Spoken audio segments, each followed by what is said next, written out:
ka je ka zauna kai makaranta har za ka raina malam zance na gaskiya. A ina ka je ka zauna kai makaranta har za ka raina malam zance na gaskiya. A ina je ya zauna yayi makaranta har za ya raina malam zance na gaskiya. A ina ka je ka zauna kai makaranta har za ka raina malam zance na gaskiya.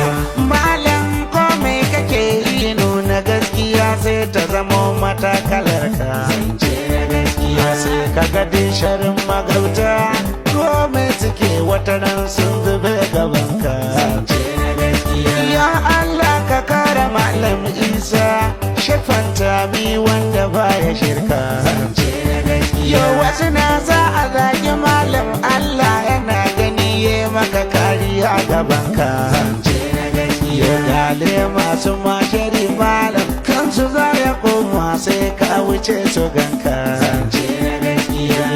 Ina ya je ya zauna ya yi makaranta har za ya raina malam zance na gaskiya. Zagin da su suke ma ya zamo alama jama'a suna gare ka zance na gaskiya. Alasa suna da shaida wacce za su nuna a gaban ubangijinka zance na gaskiya.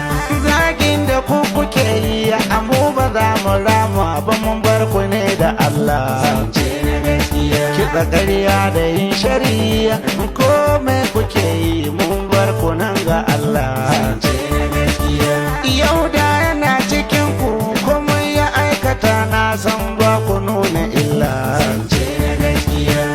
A shi ya sa barayi a sun shige cikin ku ba a ganin alama zance na gaskiya. Idan haka wanda di ya banku ya ɗaura niyyar za a yi masa shari har a kama zance na gaskiya. Ga wani wanda bai karatu ba ya zagi malami dan baya gudun husuma zance na gaskiya. Wurtaccen jahiliya a sunan sama da kyar zai rike kalami ya zana zance na gaskiya. Al'amari irin na Allah Allah yana gani shine mai biyan bukata zance na gaskiya.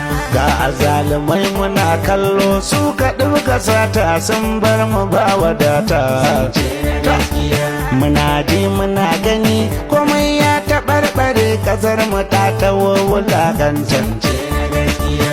Idan ko ka canza fati an za su sa kuɗi sa wani jahili ya zage zance na gaskiya. Wani ko tattirin jahili za a ba kuɗi ya ma shari'a sa ya zage zance